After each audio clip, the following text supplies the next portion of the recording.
नमस्कार दोस्तों, मैं आप सभी का स्वागत करती हूँ हमारे मिस्र के एक बेहतरीन और दिलचस्प एपिसोड में। आज मैं आपके लिए लेके आई हूँ एक अनोखे और हैरत अंगेज कर देने वाले अजूबे की कहानी। एक अजूबे की कहानी जिसके बारे में देखा और सुना तो हम सभी ने होगा, पर हम उसको कितनी गहराई से और कितने विस्तार से जानते हैं। आइए जाने इस अजूबे की कहानी मेरी जुबानी। तो आज हम बात करने वाले हैं मिस्र के मिस्टीरियस पिरामिडों के बारे में। इसके बारे में आपको कुछ रोचक तथ्य मैं आपको बताऊंगी, जिसे जान के आप हैरत अंगेज रह जाएंगे। उससे पहले मैं अपने सभी दोस्तों से निवेदन करना चाहती हूँ कि जिन दोस्तों ने मेरे इस चैनल को लाइक और सब्सक्राइब नहीं किया है, प्लीज़ कर दीजिए। इससे हमारा मनोबल बढ़ता है, और जिन दोस्तों ने कर दिया है उन सभी को तहे दिल से धन्यवाद। God bless you. ओके, आगे बढ़ते हैं। हम बात कर रहे हैं मिस्टीरियस पिरामिड के बारे में। तो पिरामिड क्या है और इन्हें क्यों बनाया गया, किन लोगों ने बनाया गया और कब बनाया, और आखिर इसको बनाने के पीछे मेन मकसद था क्या। मैं इन सभी बातों का खुलासा करूंगी आपके सामने।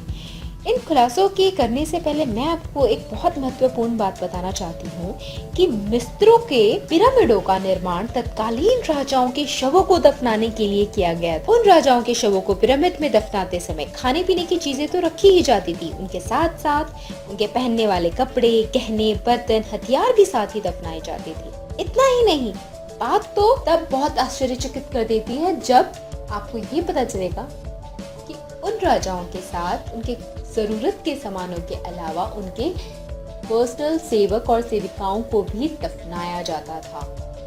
सुन के अचंभित रह गया ना? हाँ, ऐसा हुआ करता था। उन दिनों ये माना जाता था कि अगर राजा के साथ उनकी जरूरत की चीजें दफनाई जाए और साथ ही उनके सेवक और सेविकाओं को भी दफनाया जाए, तो मरने के बाद जब राजा दूसरी दुनिया में पहुंच जाते हैं तो उस दुनिया में जाकर के वो सारी चीजें उनके काम आती हैं, वो उन सब चीजों से हेल्प ले सकते हैं। वैसे इस बात में मेरा मानना तो यही है कि अंधविश्वास नहीं करना चाहिए, लेकिन उन सदी के लोग इन सब बातों में विश्वास करते थे। हालांकि इस बात में कितना तथ्य है ये अभी तक तो साबित हो नहीं पाया है, और अगर सच है भी तो उन्हीं राजाओं से पूछना पड़ेगा जिनके कब्र के साथ ये सारी चीजें दफनाई गई। तो चलिए मैं आपको बताने जा रही हूँ मिस्र के मिस्टीरियस पिरामिड से जुड़े हुए कुछ तथ्य। पहला तथ्य, वैसे तो मिस्र में 138 पिरामिड हैं, तो लगभग 138 राजाओं को दफनाया ही गया होगा, पर इनमें से गीजा का ग्रेट पिरामिड ही प्राचीन विश्व के 7 अजूबों की सूची में है। तो हम जानते हैं कि बहुत सारे पिरामिड हैं, लेकिन ये वाला पिरामिड 7वें अजूबे में इसलिए शामिल है क्योंकि ये कई हजार साल पुराना था, और इतने पुराने होने के बावजूद भी ये बहुत कम क्षतिग्रस्त हुआ है। बाकी के 6 अजूबे काफी हद तक क्षतिग्रस्त हो चुके हैं, और ग्रेट पिरामिड का केवल ऊपर का 10 मीटर का हिस्सा ही गिरा है। इस पिरामिड के पास 2 और पिरामिड भी हैं जो इससे छोटे हैं। दूसरा तथ्य, गीजा का ग्रेट पिरामिड 450 फुट ऊंचा है और 4300 सालों तक यह दुनिया की सबसे ऊंची संरचना रहा, पर 19वीं शताब्दी में इसका यह रिकॉर्ड टूट गया, लेकिन इसने अपना रिकॉर्ड बनाए रखा 4300 सालों तक। तीसरा तथ्य, गीजा के ग्रेट पिरामिड को बनाने के लिए लगभग 30 लाख मजदूरों ने 23 साल तक काम किया। अनबिलीवेबल। चौथा तथ्य, गीजा के ग्रेट पिरामिड में 23 लाख चूना पत्थरों का प्रयोग किया गया। इन टुकड़ों में से हर एक का वजन 2 से लेकर 3 टन तक का था। इस पिरामिड का आधार 13 एकड़ जमीन में फैला हुआ है, जो कि अपने में ही बहुत बड़ा स्थान है। 5वां तथ्य, गीजा की ग्रेट पिरामिड को 2560 ईसा पूर्व मिस्र के शासक खूफी के 4थे वंश द्वारा अपनी कब्र के तौर पर बनाया गया। 6वां तथ्य, ग्रेट पिरामिड को सिर्फ 23 साल में बनाने को लेकर कई तरह के सवाल आए सभी वैज्ञानिक के मन में।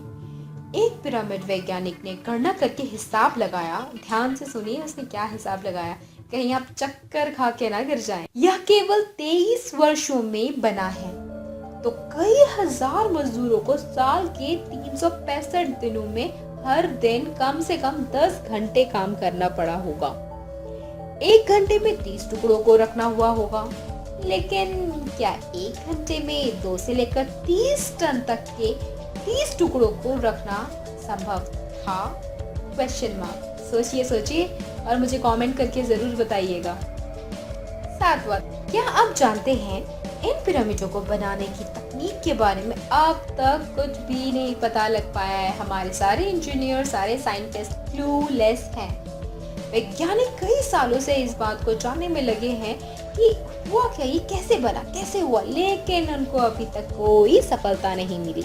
आठवां तथ्य, पिरामिडों को बनाने वाले पत्थरों को आपस में इस तरह से फिट किया गया है कि उसमें से अगर आप चाहें भी तो एक सुई तो क्या, एक ब्लेड भी पास ऑन नहीं कर सकते हैं। तो सोचिए उस समय के हिसाब से क्या वैज्ञानिक दिमाग हुआ होगा उन लोगों में, इतनी मजबूती के साथ पिरामिड को बनाया है। नवां तथ्य, ग्रेट पिरामिड के भीतर का तापमान हमेशा सोचो सोचो कितने डिग्री सेल्सियस रहता है, 20 डिग्री सेल्सियस के बराबर रहता है। चाहे बाहर का तापमान कितना भी कम कितना भी ज्यादा क्यों ना रहा। 10वां तथ्य, वैज्ञानिक प्रयोगों द्वारा यह प्रमाणित होता है कि पिरामिड के अंदर विलक्षण किस्म की ऊर्जा तरंगे घूमती रहती हैं, जो सजीव और निर्जीव दोनों ही प्रकार की वस्तुओं पर गहरा प्रभाव डालती हैं। वैज्ञानिक इसे पिरामिड पावर भी कहते हैं। That's why pyramid is so powerful। 11वां तथ्य, पिरामिड के अंदर बैठने से सर दर्द, दांत दर्द से छुटकारा मिलता है। तो दोस्तों, अगली अगर आपका सर दर्द या दांत दर्द हो तो आपको पता है आपको कहाँ जाना है। Just kidding. 12वां तथ्य, घाव, छाले, खरोच पिरामिड के अंदर बैठने से बिल्कुल ही ठीक हो जाते हैं। और आखिरी तथ्य, एक प्रयोग के दौरान कुत्तों को चौकोर, गोल और पिरामिड के आकार के घरों में रखा गया। प्रयोग के बाद यह पाया गया कि पिरामिड के आकार के घरों में रहने वाले कुत्ते अधिक आज्ञाकारी, समझदार और बेफिक्रे निकले और उनकी सेहत में भी बहुत अच्छी बढ़ोतरी हुई, उनकी सेहत और भी अच्छी होने लगी। ये था हमारा आज का एपिसोड मिस्टीरियस मिस्र के पिरामिड। दोस्तों, आप मुझे लिखना ना भूलें कि आज का एपिसोड आपको कैसा लगा और मुझे जरूर बताइएगा इन पिरामिड के बारे में आपको कितने तथ्यों के बारे में पहले से पता था और कितने तथ्यों के बारे में मैंने आपको बताया, और आपको मेरा ये एपिसोड कैसा लगा मुझे ज़रूर लिख भेजिएगा। मुझे इंतज़ार रहेगा और लाइक और कमेंट तो करना बिल्कुल भी नहीं भूलिएगा, और अपने दोस्तों के साथ तो प्लीज़ शेयर कर दीजिए ना। Thank you so much friends for watching my video. See you again. Have a good day. Have a night. Take care. God bless you all. इसी तरह से और भी कई सारे वीडियोस मैं आपके सामने लेके रहूंगी। मेरा इंतजार करना और मुझे आपके कमेंट का बेसब्री से इंतजार है। Thank you.